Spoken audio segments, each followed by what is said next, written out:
Hey YouTubers, it's Chris again from Gravy, and I'm here today to give you some tips on reducing cart abandonment.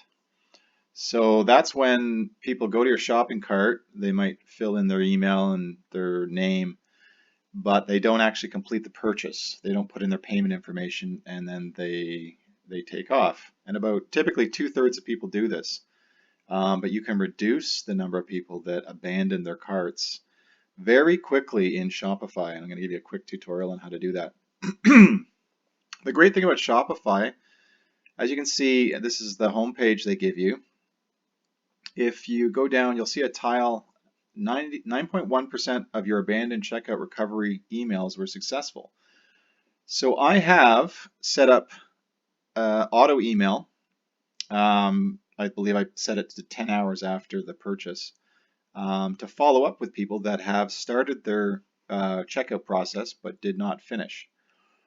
And the great thing about Shopify is it shows you 7% on average is the recovery rate for most stores. So it gives you a benchmark. Mine's 9.1%. So you think that's like 25, 25% better than average. And the way you do that is setting up a checkout recovery email. And you can find that in your settings area. You go to the checkout settings area, or you can just click on the little tile here, and it'll take you right there. So I'll show you how to set that up.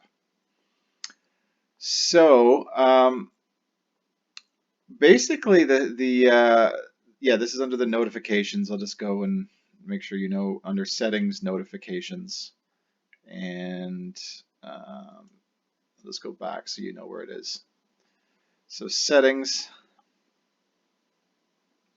notifications, and there are lots of things you can actually customize here, and I highly suggest you do. Even your order confirmation.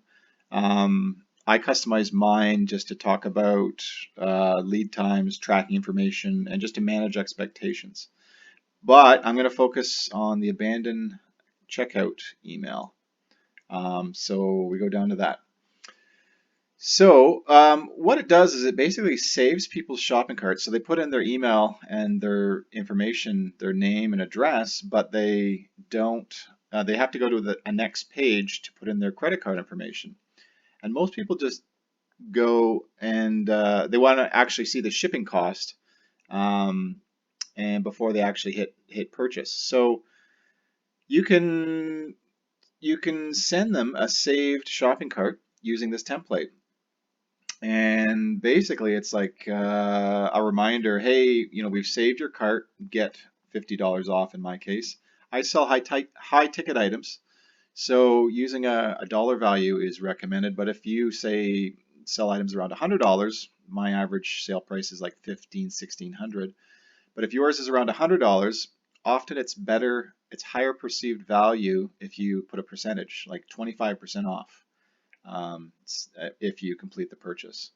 So just know perceived value is very important. If you're a high ticketer like me, I use dollars. If you're a smaller item shop, use percentage. You could even, you might be able to give them 30-40% off.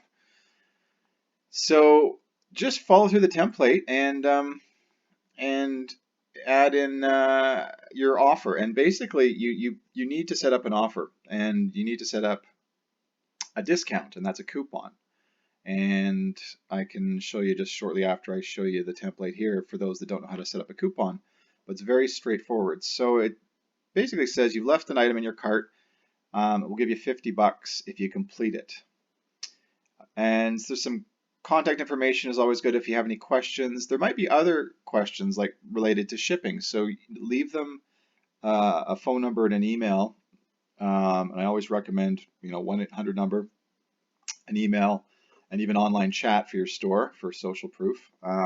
See in my other videos how I talk about that. And basically incentivize them. There's some people also say, hey, you've left an item in your cart. Here's X dollars off. Expires in 48 hours, and adds a bit of sense of urgency.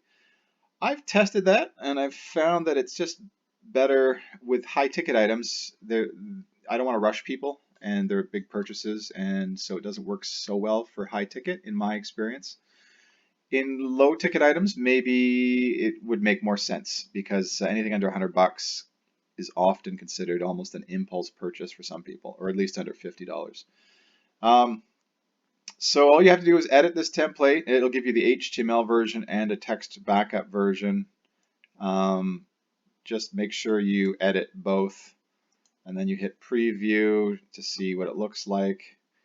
Items in your cart, you can, it'll show you exactly what, or show the customer what they actually were about to purchase and what they've saved in their cart.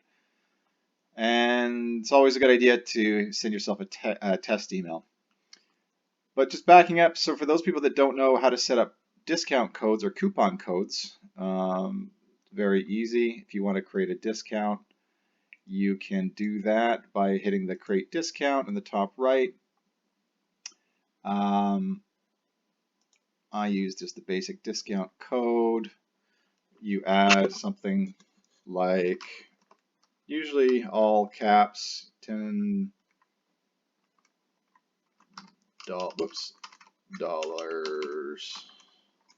off. And you pick a percentage or a fixed amount. Again, I like to use a fixed amount. I'm just using an example, but say it's normally, in my store, it would be actually probably more likely to be $100 off since my average sale price is $1,600. So my discount would be $100 off. I publicize $50 off to sign up for a newsletter, but you often want to go a little bigger with your discounts if people have already they've saved a cart, but they've abandoned, and you want to give them a little more incentive. So I'll put like $100 here. Minimum requirements.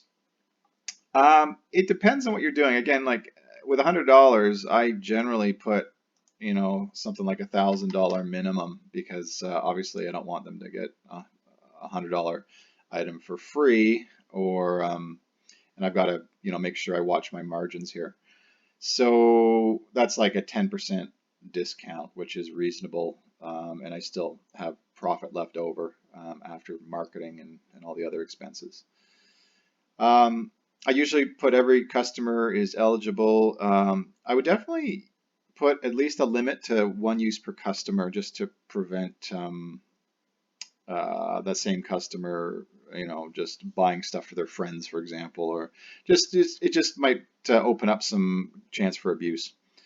And then you can put a total discount or a total limit, but make sure you remember what that is. And if you forget about it, people will say, "Hey, my coupon didn't work," and they'll let you hear about it.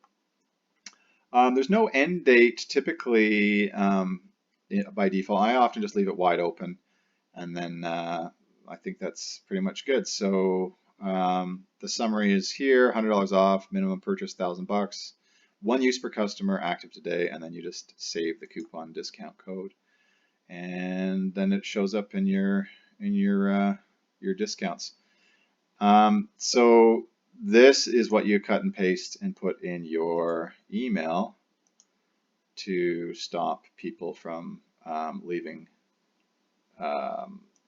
their carts. So that is really all there is to it. And just make sure you think about what's an attractive offer in terms of the discount amount. And hopefully you'll get above the 7% average abandoned checkout rate that most people see on Shopify.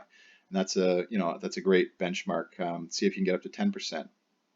I've actually experimented, and I've gotten up to 15% here by doing some testing. So I'm always testing things. But anyway, good luck, and leave a comment, and please do subscribe if you like this set of videos. I keep publishing them regularly.